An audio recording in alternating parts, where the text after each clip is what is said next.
Good morning to all. Last class में हम लोग सेंसर और ट्रांसड्यूसर और एक्चुएटर के बारे में डिस्कस किए थे, उसका कैरेक्टरिस्टिक्स भी हम लोग देखे थे। तो ऐसे तो सेंसर और ट्रांसड्यूसर आपके सिलेबस में है नहीं, लेकिन उसको हम कवर किए हैं क्योंकि ये आपका जब आईओटी का आर्किटेक्चर देखते हैं तो फर्स्ट ब्लॉक वही है। जब तक सेंसर और ट्रांसड्यूसर नहीं आएगा तो फिर स्मार्ट डिवाइस कन्वर्ट नहीं हो पाएगा। डिवाइस आपका है, थिंग्स है, लेकिन वो स्मार्ट थिंग्स तभी कन्वर्ट होगा जब उसमें हम लोग सेंसर और ट्रांसड्यूसर को कनेक्ट करेंगे। तो इसलिए सेंसर एंड ट्रांसड्यूसर बहुत ही इंपॉर्टेंट था, तो उसको हम लोग डिस्कस किए। तो सिलेबस में नहीं है, फिर भी अगर मिड सेम होगा या मैं असाइनमेंट दूंगा तो सेंसर एंड ट्रांसड्यूसर से रिलेटेड क्वेश्चन रहेगा। उसमें ऐसा है नहीं कि नहीं रहेगा, कुछ कुछ क्वेश्चन उसमें रहेगा। ठीक है, उसका नेक्स्ट लेयर आता है आर्किटेक्चर में आपका जो आता है कनेक्टिविटी। वो हम लोग जो कनेक्टिविटी करते हैं वो कैसे करते हैं और कौन सा गेटवे यूज करते हैं, कौन सा डिवाइस यूज करते हैं, कितने प्रकार के डिवाइस अवेलेबल हैं, क्या पॉसिबिलिटी है, उसके बारे में थोड़ा सा डिस्कस करेंगे। उसके बाद हम लोग प्रोटोकॉल पर आएंगे कि डिफरेंट टाइप्स ऑफ प्रोटोकॉल्स हैं, तो उसका क्या इंपॉर्टेंस है। जैसे HTTP है, MQT है, तो क्या इंपॉर्टेंस है। मतलब कि जब हमको लार्ज स्केल में डेटा ट्रांसफर करना है तब हम लोग HTTP यूज करते हैं। MQT है, MQTT है हमारा जब स्मॉल स्केल में बिट ट्रांसफर करना, मैंने लो बिट ट्रांसमिशन के लिए है। तो जनरली IoT में MQTT ही यूज करते हैं। तो लेकिन हम लोग थोड़ा सा सारा चीज थोड़ा थोड़ा ब्रीफली हम लोग देखेंगे। ठीक है, तो आज हम लोग कनेक्टिविटी देखते हैं।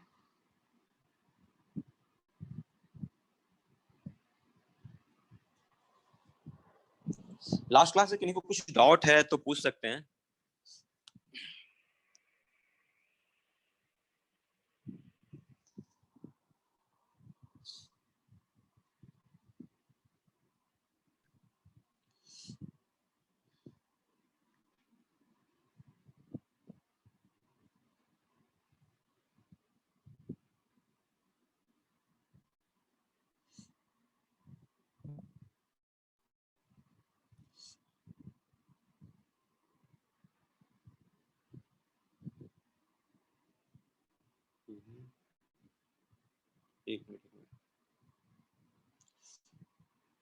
एक मिनट जी।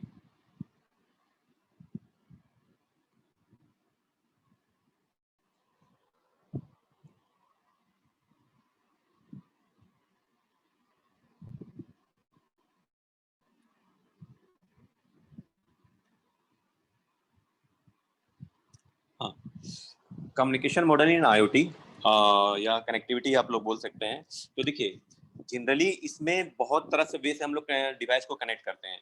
तो फर्स्ट वे है कि डिवाइस टू डिवाइस कम्युनिकेशन, मतलब कि एक डिवाइस से दूसरी डिवाइस। फॉर एग्जांपल, आपको एक बल्ब को आपको स्मार्ट वे से IoT बेस से कनेक्ट करना है, तो बल्ब को किससे हम लोग करेंगे? स्विच से।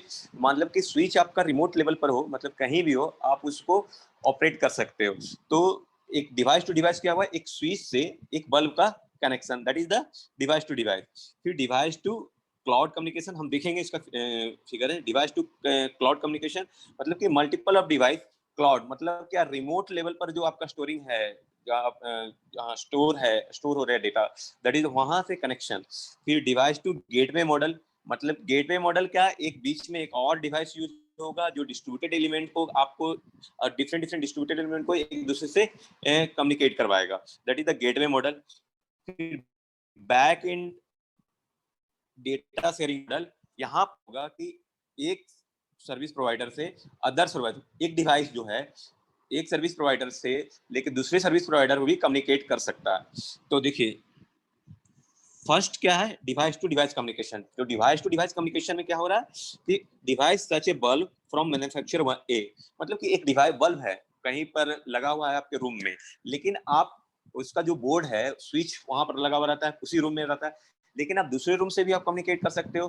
तो ए लाइट स्विच फ्रॉम, मतलब कि एक लाइट स्विच कहीं से भी आप ऑपरेट करने के लिए, उस तरह का कम्युनिकेशन के लिए डिवाइस टू डिवाइस। तो वहां पर हम लोग wireless network such as Bluetooth और जिगबी यूज कर सकते हैं। ब्लूटूथ और जिगबी का यूज करके हम लोग बल्ब और स्विच का कम्युनिकेशन हम लोग एस्टेब्लिश कर सकते हैं, ऑन ऑफ ऑपरेट कर सकते हैं। नेक्स्ट है डिवाइस टू क्लाउड कम्युनिकेशन। एक जगह एप्लीकेशन सर्वर होगा, जो एप्लीकेशन सर्वर प्रोवाइडर होगा, वहां पे आपको मल्टीपल डिवाइस, मतलब कि एक नहीं दो तीन डिवाइस और डिफरेंट प्रोटोकॉल के थ्रू आप कम्युनिकेट कर रहे हो। मतलब कि एक फैन भी है, एक टीवी भी है और कुछ भी है, एसी वगैरह सब। तो डिफरेंट प्रोटोकॉल से आप यूज अपना, जैसे कि HTTP TSP IP से सेंसर 1 कम्युनिकेट कर रहा है, UDP या COAP IP से डिवाइस 2 कम्युनिकेट कर रहा है। तो डिफरेंट प्रोटोकॉल से आपका डिफरेंट डिवाइस यूज हो रहा है। तो एक ये एक ये वे है जिससे आप लोग कम्युनिकेट कर सकते हैं। तो नेक्स्ट है सर वो सब डिवाइस एक्सप्लेन कनेक्ट। कीजिए ना सर। क्या चीज? सर HTTP सब सर क्या काम है, सर क्या करता है क्या नहीं? हाँ, तो यही तो प्रोटोकॉल है ना। जब प्रोटोकॉल स्टार्ट करेंगे तो उसका कैसे यूज वर्क होता है, तो वो वहां पर पता चलेगा। जैसे कि HTTP है, हाइपर टेक्स्ट टेलीमेट्री प्रोटोकॉल है, और ये TCP आपका है, टेलीमेट्री ट्रांसमिशन कंट्रोल, हाँ, ट्रांसमिशन कंट्रोल प्रोटोकॉल है। इंटरनेट प्रोटोकॉल है। COP है, कंस्ट्रेंट ऑब्जेक्ट एप्लीकेशन प्रोटोकॉल। तो ये सब जो है ना, इसका अलग अलग यूज है, इसका स्पेसिफिकेशन है। मतलब कि किसमें ज्यादा डाटा यूज हो सकता है, किसमें जैसे कि MQTT में लो डाटा ट्रांसमिशन होता है, उसमें क्या रेंज है, मतलब वो अलग चीज है। उसको प्रोटोकॉल जैसे कि एक फिक्स रूल, जो प्रोटोकॉल बोलते हैं ना कि फिक्स रूल, उस बेस से वो होता है। मान लो कि तुमको यहाँ से धनबाद जाना है, तो एक फिक्स रूल है कि आप एक बाइक से या कुछ से जाओगे, तो डिफरेंट डिफरेंट वे है ना। तो उसी तरह ये फिक्स रूल है। तो वो चीज को जब प्रोटोकॉल जब स्टार्ट होगा तब होगा। मतलब कि जो टर्म को सिर्फ थोड़ा सा अभी, जैसे कि अभी जो डिस्कशन होगा ना, ब्लूटूथ, जिगबी, आपका जो जितना है गेटवे है, वो सब के बारे में ही अभी डिस्कस करेंगे। वो सबको थोड़ा सा वेट करना होगा, थोड़ा सा उसको एक्सप्लेन करने के लिए। समझे सुमंत? हेलो। जी सर। तो थोड़ा सा वेट करो, उसके बाद सब टर्म आएगा, सबको क्लियर होगा, प्रोटोकॉल सब भी होगा। देखिए, नेक्स्ट है कि device connected to gateway model. Gateway model क्या कि एक बीच में एक और डिवाइस होगा जो डिस्ट्रीब्यूटेड एलिमेंट है। जितना भी आपका जितना भी डिवाइस है और भी अदर्स, मतलब जितना सेंसर से कनेक्टेड जो डिवाइस है, उसको एक दूसरे से कम्युनिकेट करवा रहा है, क्योंकि हेल्प हो रहा है। गेटवे एक यूज कर रहे हैं अलग से डिवाइस, जिससे क्या है कि दोनों का कम्युनिकेशन में इजी वे से कम्युनिकेट हो रहा है। और वो जो गेटवे है, वहां से डेटा लेके आपको सर्विस प्रोवाइडर या एप्लीकेशन जो रिमोट लेवल पर आपका है, वहां पर डेटा ट्रांसमिट कर रहा है। नेक्स्ट है data sharing model in back and. मतलब कि सेंसर 1 एप्लीकेशन सर्वर एक से तो कम्युनिकेट होगा ही,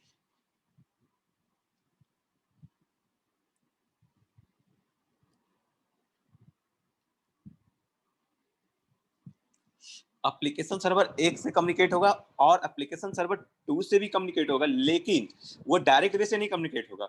वो जो भी है इंफॉर्मेशन या जो भी डेटा शेयरिंग करेगा, एप्लीकेशन सर्वर 1 से करेगा। और एप्लीकेशन सर्वर 1 के पास अगर कुछ उसके रिलेटेड इंफॉर्मेशन नहीं है या उसका एल्गोरिदम नहीं है, तो वो एप्लीकेशन सर्वर 2 और एप्लीकेशन सर्वर 3 से कम्युनिकेट करके सेंसर 1 को या डिवाइस 1 को वो डेटा प्रोवाइड करेगा।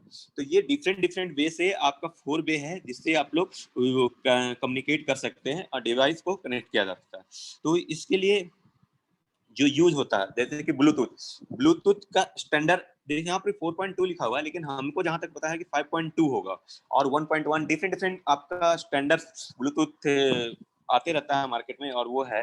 तो ब्लूटूथ जैसे आप मोबाइल में अभी यूज कर रहे हो ब्लूटूथ होता है, लेकिन जब आप 2000 की बात करेंगे, 2000 नहीं, हाँ 2001 या 2002 में जब हम लोग वहाँ पीसी खरीदते थे, तो हम लोग जब वहाँ पर मशीन टू मशीन जो कम्युनिकेशन करते थे ब्लूटूथ के थ्रू, तो वहाँ पर एक एक्सटर्नल डिवाइस आता था ब्लूटूथ, जो जस्ट लाइक पेन ड्राइव। और वहाँ से हम लोग अपना डेटा एक कंप्यूटर से दूसरे कंप्यूटर, अगर वायरलेस कम्युनिकेशन करना था, वायर से तो अलग है ही, या मोबाइल से डेटा उस तरह से हम लोग शेयर करते थे। तो ब्लूटूथ का जो रेंज है, फ्रिक्वेंसी जिस फ्रिक्वेंसी पर वर्क करता है, 2.4 गीगाहर्ट्ज, ये इंडियन है, लेकिन पूरा जो वर्ल्ड वाइड है 2.4 से लेके 2.483 गीगाहर्ट्ज तक है। इसका रेंज जो है वर्क करने का 50 टू 150 मीटर तक है, मैक्सिमम 150 मीटर तक है, और डेटा ट्रांसमिशन रेट है 1 एमबीपीएस। तो उसी तरह जिगबी है, जिगबी का ये स्टैंडर्डाइजेशन है आपका, ऐसा नहीं है कि कुछ है, मतलब कि हम लोग जैसे कोई डिवाइस खरीदते हैं ना कि नोकिया 3.1 जैसे एप्पल में भी आते रहता है, अलग अलग डिवाइस का जो मॉडल आता है उसी टाइप का है। ये भी 2.4 गीगाहर्ट्ज पर वर्क करता है। रेंज क्या है 10 टू 100 मीटर और 200 केबीपीएस यूज होता है। अब देखिए इसमें भी और अगर आप अंदर जाएंगे तो ब्लूटूथ और जिगबी जैसे कि है, तो ब्लूटूथ में आप बोलिएगा कि सर जब ये डेटा ट्रांसमिट कर रहा है तो मॉड्यूलेशन भी यूज हो रहा होगा, तो कौन सा मॉड्यूलेशन टेक्निक यूज हो रहा है जिगबी में, कौन सा मॉड्यूलेशन हो रहा है, तो सब में different different modulation technique use हो रहा है। वो आप इसके अंदर जाइएगा तब पता चलेगा। जैसे कि ब्लूटूथ में GFSK यूज हो रहा है। GFSK मतलब क्या हुआ, आप लोग अभी कम्युनिकेशन पढ़े हैं, कोई भी बताइए। सर FSA का मतलब तो पता है, लेकिन जी का मतलब नहीं पता। गॉसियन फ्रीक्वेंसी शिफ्ट की, ठीक है। FSK मतलब फ्रीक्वेंसी शिफ्ट की था, ये है गॉसियन फ्रीक्वेंसी शिफ्ट की पर वर्क करता है। फिर आपका जिगबी जो है BPSK और QFSK पर काम करता है। तो सबका जो अंदर स्पेसिफिकेशन देखिएगा तो वो डिफरेंट डिफरेंट है, मतलब कि कम्युनिकेशन मॉडल। लेकिन जब हम कहेंगे कि हमारा जो पर्पस है IoT, तो वहां पर हमको क्या ऑब्जेक्टिव है, हमको क्या देखना होगा कि कितना रेंज हमको मिल रहा है। हमको मान लीजिए कि 100 मीटर से ज्यादा कम्युनिकेशन करना है, तो हमको पता है कि जिगबी से नहीं हो पाएगा, तब हमको क्या करना होगा, ब्लूटूथ ही यूज करना होगा। तो ये सब चीज, ये सब जो है, ये सब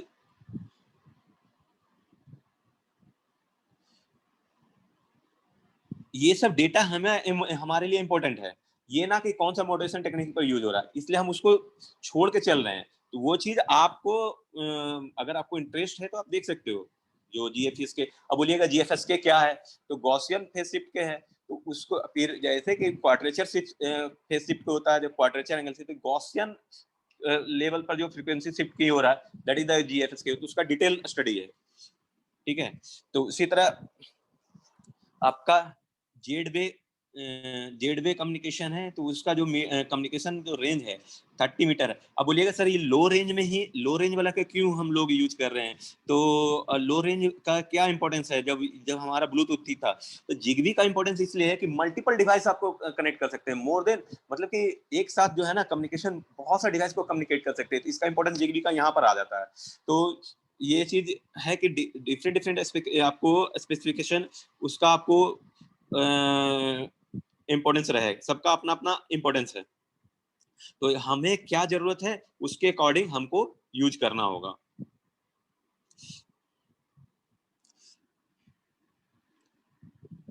देखिए ब्लूटूथ में 8 सेल नोड ही हम लोग कम्युनिकेट कर सकते हैं, लेकिन जिगबी में 65,000 से ज्यादा नोड हम लोग एक साथ कनेक्ट कर सकते हैं। तो यहाँ पर क्या हुआ, जब हमको बहुत ज्यादा डिवाइस को कनेक्ट करना होगा तब वहां पर हम लोग जिगबी यूज करेंगे, अदरवाइज हम लोग ब्लूटूथ से ही काम चला सकते हैं। तो ये चीज हम लोग को जानना है।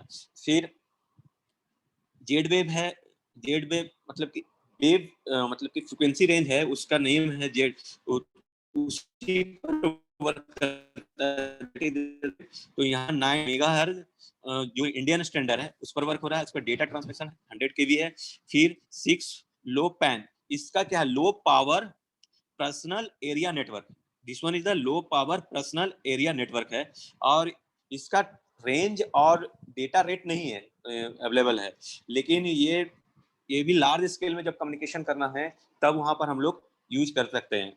और ये भी जो प्रोटोकॉल यूज करता है IEEE 802.15.4।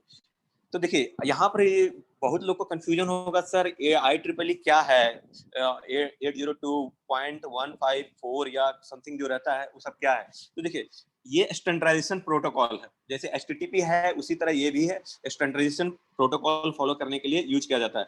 जैसे कि जहां पर देखिए डिवाइस टू डिवाइस कम्युनिकेशन की बात करेंगे, वहां पर जो रहेगा 1.5 बीच में रहेगा ही।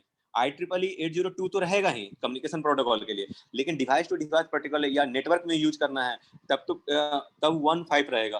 फिर अगर डिफरेंट प्लेस पर यूज करना है तो फिर उसका डिफरेंट रहता है। तो वो स्टैंडर्डाइजेशन है, उसको वो वहां तक ही समझिए।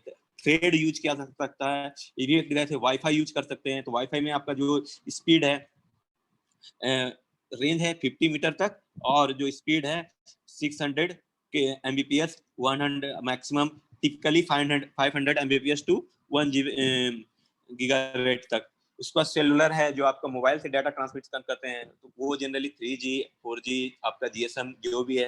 अगर 1 जनरेशन रहता है तो जीएसएम है, फिर 2 जनरेशन में ईडीजी है यूज हो रहा था, अब 4G में LTE यूज हो रहा है। तो और उसका फिर डिफरेंट डिफरेंट आपका रेंज है। लेकिन हम लोग अभी जब 4G है तो 4G ही यूज करेंगे, हमारा जो स्पीड मिलेगा ज्यादा भी मिलेगा। फिर उसी तरह और भी डिवाइस है, NFC, सिगफॉक्स, न्यूल, लोरेंट, तो ये सब का यूज हम लोग कर सकते हैं, और सबका जो फ्रीक्वेंसी रेंज है अपना सेपरेट फ्रीक्वेंसी रेंज है। आप जैसे देखिए, फ्रीक्वेंसी रेंज भी आपको जानना इसलिए जरूरी है कि किस फ्रीक्वेंसी पर वर्क कर रहा है, क्योंकि आप जो डिवाइस कनेक्ट करने जा रहे हैं वो पर्टिकुलर फ्रीक्वेंसी पर वर्क करेगा कि नहीं करेगा, तो वो भी उस फ्रीक्वेंसी को कम्युनिकेट करेगा कि नहीं करेगा, ये सेंसर या जो स्मार्ट डिवाइस बनाया है वो काम करेगा कि नहीं करेगा। तो उससे लेते हुए आपको ये फ्रीक्वेंसी स्पेसिफिकेशन आपको जानना जरूरी है। यही चीज आईओटी में डिफरेंट हो जाता है, और डब्ल्यूओटी में। आईओटी में क्या है कि डिफरेंट डिवाइस को कम्युनिकेट करने के लिए डिफरेंट ऐप या डिफरेंट प्रोटोकॉल फॉलो करना पड़ सकता है। लेकिन डब्ल्यूओटी में क्या होता है कि एक ही वेब पेज से आप डिफरेंट डिवाइस को आप कम्युनिकेट कर सकते हो। मतलब कि आपको डिफरेंट प्रोटोकॉल नहीं फॉलो करना है, ना ही डिफरेंट ऐप आपको स्टोर करना है। यहाँ तक सर क्लियर? एनएफसी क्या होता है सर? एनएफसी ये भी एक प्रोटोकॉल है, ये डिवाइस है। देखा था, मैं भूल रहा हूँ, एक मिनट।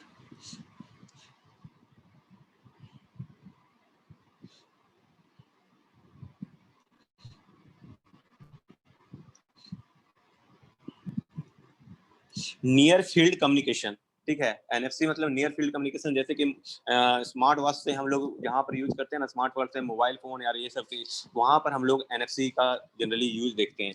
तो near field communication generally field से रिलेटेड ही है, वो सबका जो है ना हमको याद नहीं है, ऑनेस्टली बता रहा हूँ। सबका जैसे कि फुल फॉर्म हमको याद नहीं है, तो आपको देखना पड़ेगा। अगर गूगल में सर्च करके आप देख सकते हो, ऐसा कोई भारी चीज नहीं है, ठीक है, उसको आराम से देख सकते हैं। अब है कि कम्युनिकेशन जो हो रहा है, कम्युनिकेशन एपीआई मतलब कि एप्लीकेशन प्रोग्रामिंग इंटरफेस, मतलब कि जो भी एप्लीकेशन प्रोग्रामिंग इंटरफेस जो होगा, मतलब कि डिवाइस टू सर्वर तो दो वे से होता है। एक रेस्ट बेस्ड कम्युनिकेशन एपीआई होता है, एक web socket based communication API होता है। तो दोनों में डिफरेंस है। रेस्ट बेस्ड कम्युनिकेशन एपीआई और वेब सॉकेट कम्युनिकेशन से एपीआई में इसका कुछ डायग्राम बना हुआ है, लेकिन उसके पहले हम थोड़ा सा एक्सप्लेन करते हैं उसको।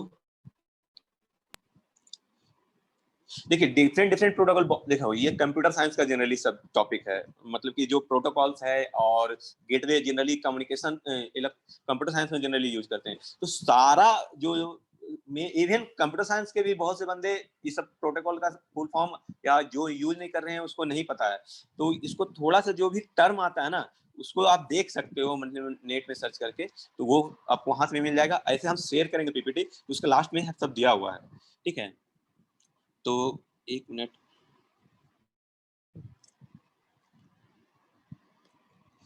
देखिए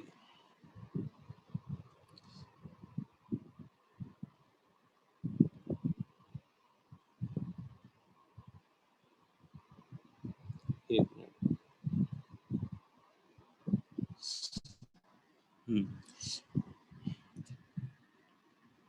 रेस्ट और वेब सॉकेट, हम क्या बोले, इस दोनों ये दोनों पर्पस क्या है, डिवाइस टू सर्वर टू कैसे कम्युनिकेट कर रहा है उसके बारे में है। तो देखिए ये जो रेस्ट सॉकेट है, रेस्ट है, वो स्टॉकलेस स्टेटलेस है। बता रहे हैं स्टेटलेस का मतलब क्या हुआ, और ये स्टेट फुल हुआ, स्टेटफुल है। स्टेटलेस मतलब क्या हुआ कि एक जो आपका क्लाइंट है, क्लाइंट या आपका सेंसर या डिवाइस जो भी है, और एक सर्वर, सर्वर को एक इंस्ट्रक्शन दे रहा है, मतलब कि एक सिग्नल्स दे रहा है कि आप ओपन करो, एक बॉक्स ओपन करना है, मतलब कि कहने का मतलब है कि एक बैग ओपन करना है, ओपन द बैग। तो वो क्या करेगा, जो सर्वर है उस कमांड से रिलेटेड जो भी डिवाइस कनेक्टेड बैग है उसको बोलेगा open the bag, bag open हो गया। उसके बाद क्या करेगा, जब इसको बोलना है कि वहां से एक पेंसिल निकालना है, तो वो पेंसिल खाली कमांड देने से काम नहीं चलेगा, क्योंकि ये जो है स्टेटलेस है। यहाँ पर जो पहले का जो कमांड है वो स्टोर नहीं है, वो पहले का कमांड स्टोर नहीं है। तो आपको दोनों साथ में देना होगा कि ओपन द बैग, उसके बाद पेंसिल वहां से पेंसिल निकालना है, उसके बाद दोनों चीज आपको साथ में, दोनों कमांड आपको फिर से साथ में देना होगा। लेकिन जब स्टेटफुल की बात करते हैं तो बैग ओपन है ऑलरेडी, इसके पास सर्वर के पास डेटा है या इंस्ट्रक्शन है कि बैग ओपन हो गया। अब उसके बाद वाला जो इंस्ट्रक्शन मिलेगा तो उस पर वो वर्क करेगा। लेकिन इसमें जब रेस्ट एपीआई में बात करते हैं तो आपको उसके बाद वाला भी काम करवाने के लिए, उसके बाद वाले इंस्ट्रक्शन के लिए भी आपको फर्स्ट इंस्ट्रक्शन देना होगा, तब वो फिर वर्क करेगा। ऐसा नहीं कि आप पहले वाले दे दिए हैं उसके बाद वो नेक्स्ट एग्जीक्यूट करेगा, नहीं, आपको फर्स्ट, उसके बाद सेकेंड, उसके बाद थर्ड, आपको एक साथ देना होगा, तब वो उस तरह से वर्क करेगा। और यहाँ पर क्या है, आप एक कमांड दे दिए हैं तो फिर उसके पीछे वाला कमांड दे रहे हैं तो वो वर्क करेगा, फिर थर्ड वाले कमांड दे रहे हैं तो वर्क कर रहा है। लेकिन इसमें क्या है कि आपको एक कमांड दिए हैं, ये वर्क हो गया, फिर एक कमांड दिए, फिर दूसरा कमांड साथ में देना होगा, तब फिर वो नेक्स्ट वाला प्रोग्राम एग्जीक्यूट करेगा। फिर जब थर्ड आपको वर्क करवाना है तो फर्स्ट, सेकेंड और थर्ड तीनों एक साथ देना होगा, तब वो वर्क करेगा। ये स्टेटलेस होता है, दैट वन इज द स्टेटफुल होता है वेब सर्किट। उसके बाद नेक्स्ट है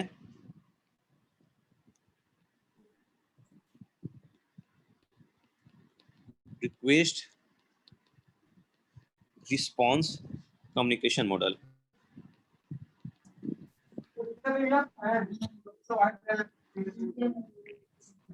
नहीं समझ में आया, आवाज नहीं आ रहा अभिषेक।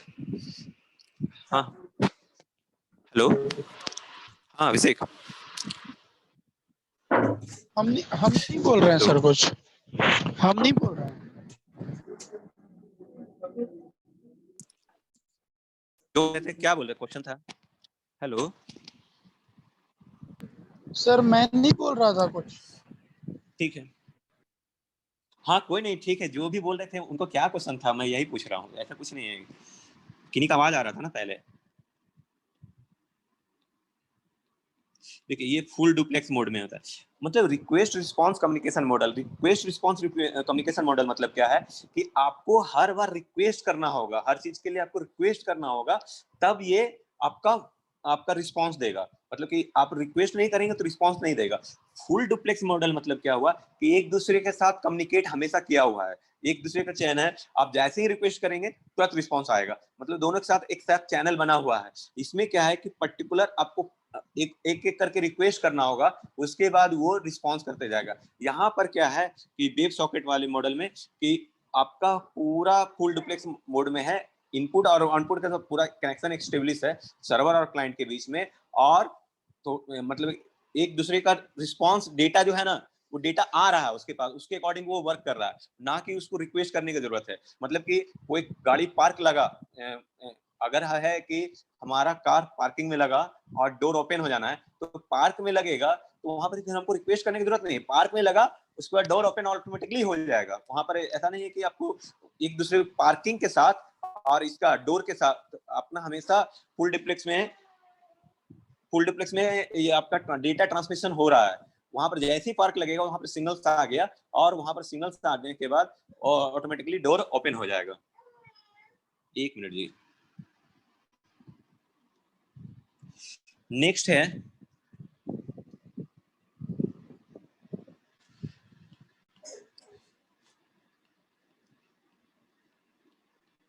each request involve setting up new TCP connection. आप जो प्रोटोकॉल से कनेक्शन कर रहे हैं तो आपको हर एक रिक्वेस्ट में आपको एक टीसीपी मॉडल टीसीपी कनेक्शन आपको करना पड़े इन्वॉल्व करना पड़ेगा। मतलब कि इस दोनों के बीच में कनेक्शन ऑलरेडी पहले से नहीं रहता है। आपको जैसे रिक्वेस्ट डाल रहे हैं, रिक्वेस्ट करने के पहले आपको एक कनेक्शन एस्टेब्लिश करना होगा, उसके बाद आप रिक्वेस्ट सेंड करेंगे। यहाँ पर क्या हो रहा है कि सिंगल टीसीपी कनेक्शन जब हो गया तो डेटा रिक्वेस्ट हमेशा एक दूसरे के बीच में ट्रांसमिट हो रहा है, रिक्वेस्ट और रिस्पांस हमेशा वर्क कर रहा है। यहाँ पर क्या है कि हर एक रिक्वेस्ट के लिए आपको एक टीसीपी कनेक्शन आपको स्टेब्लिश करना होगा। जो प्रोटोकॉल है कम्युनिकेशन का टीसीपी, वो आपको टेलीमेट्री ट्रांसमिशन कंट्रोल प्रोटोकॉल आपको स्टेब्लिश करना पड़ेगा। यहाँ पर क्या है, आपको ऑलरेडी एक बार स्टेब्लिश हो गया, दोनों के बीच में फ्रीक्वेंटली डेटा ट्रांसमिशन होते रहेगा। यही दोनों का बेसिक डिफरेंस है। एक मिनट, ठीक है। तो देखिए इसी का यहाँ पर आर्किटेक्चर है। देखिए यहाँ पर देखेंगे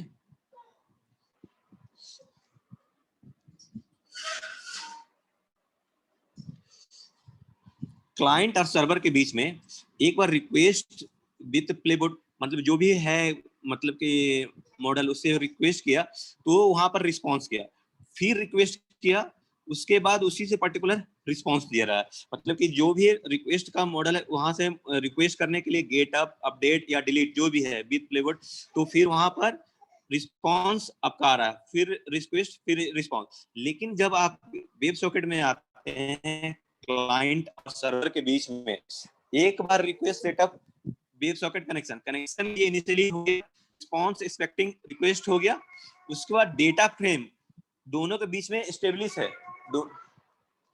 एक मिनट दो।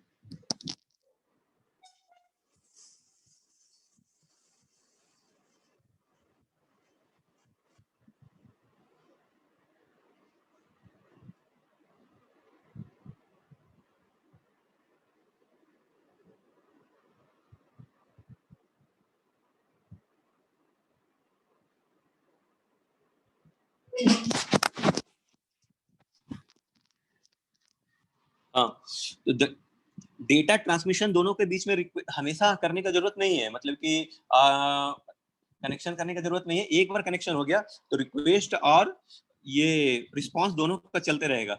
लेकिन जब क्लोज करना है तो फिर कनेक्शन क्लोज का रिक्वेस्ट एक डालना होगा, फिर वहां पर तब रिक्वेस्ट डालना है, उसके बाद कनेक्शन क्लोज रिस्पांस आ जाएगा, फिर कनेक्शन क्लोज हो जाएगा। उन्हें दोनों के बीच में एस्टेब्लिश इनकम्प्लीट। तो यही दोनों का बेसिक वर्क है, दोनों में डिफरेंस है, और यही दोनों मॉडल हम लोग को यूज करते हैं आईओटी में। यहाँ तक किन्हीं को कुछ डाउट है तो पूछिए। नेक्स्ट क्लास में जब डिफरेंट प्रोटोकॉल बताएंगे ना, डिस्कस करेंगे, तो तब आप लोग को सब चीज HTTP क्या है, उसमें उसका बीट रेट क्या है, तो उसमें भी फिजिकली आपको नहीं पता चलेगा, थ्योरेटिकली इसका सब चीज वैल्यू पता चलेगा। जब इसका प्रैक्टिकली वैसे आप जब कनेक्शन कंप्लीट करोगे, और इवन होता क्या है, डिवाइस के अंदर ऑलरेडी प्रोटोकॉल दिया हुआ है, मतलब कि इस दोनों का डिवाइस का आप इंस्टॉल करोगे सॉफ्टवेयर, तो अपने आप ऑटोमेटिकली फिर वो कनेक्शन स्टार्ट होने लगेगा। जैसे कि आप ब्लूटूथ आप कनेक्शन कर रहे हो, तो ऐसे नहीं कि ब्लूटूथ रीड कर लेगा आपका मशीन, तो उसके लिए सॉफ्टवेयर इंस्टॉल होगा ऑटोमेटिकली, या जो भी जैसे जैसे ब्लूटूथ जैसे सॉफ्टवेयर इंस्टॉल हो गया, तो जब भी वो कम्युनिकेशन होगा तो दैट प्रोटोकॉल से ही कम्युनिकेशन होगा। तो इसके लिए ये नहीं कि हम लोग को कुछ अलग से एफर्ट देना हो, लेकिन हाँ, हम लोग को ये डिसाइड करना होगा कि कौन सा डिवाइस यूज करना है, और उसमें कौन सा प्रोटोकॉल यूज हो रहा है, तो हमारे लिए सुटेबल होगा या नहीं होगा, वो हम लोग को डिसाइड करना होगा। किन्हीं को कुछ डाउट है तो पूछिए।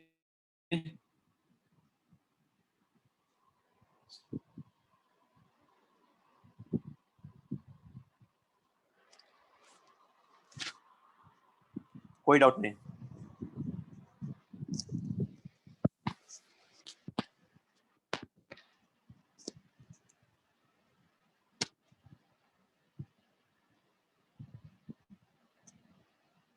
स्टैंडर्ड सेम होता सब वाईफाई का। देखिए वाईफाई अलग अलग डिवाइस से यूज कर रहे हो, अगर ब्लूटूथ से यूज कर रहे हो तो सबका अलग अलग होता है। मतलब कि ब्लूटूथ के लिए स्टैंडर्डाइजेशन है ना, वो 3.4 5.2, यहाँ पर 4.2 लिखा हुआ था लेकिन 5.2 होगा हमको जहां तक लगता है 5.2। वो तो अलग अलग डिवाइस का अलग अलग है, मतलब कि ब्लूटूथ का स्टैंडर्ड अलग है, फिर वाईफाई का अलग है, फिर आपका जिगबी का अलग है, उसमें भी डिफरेंट डिफरेंट लेवल का यूज हो रहा है। तो आपका कौन सा स्टैंडर्ड का यूज कर रहे हो उस पर डिपेंड करता है कि कौन आपका क्या है। तो जनरली अभी मार्केट में जो अवेलेबल है और एडवांस वर्जन जो यूज है वो पीपीडी में था, वो है। और किन्हीं का कुछ क्वेश्चन?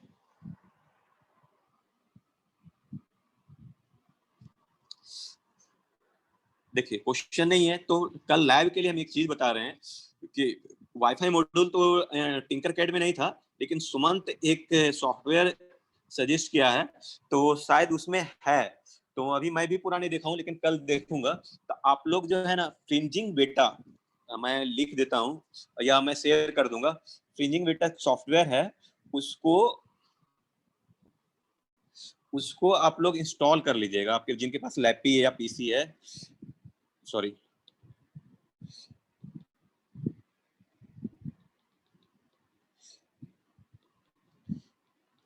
हम जो ऊपर से देखे हैं तो जस्ट लाइक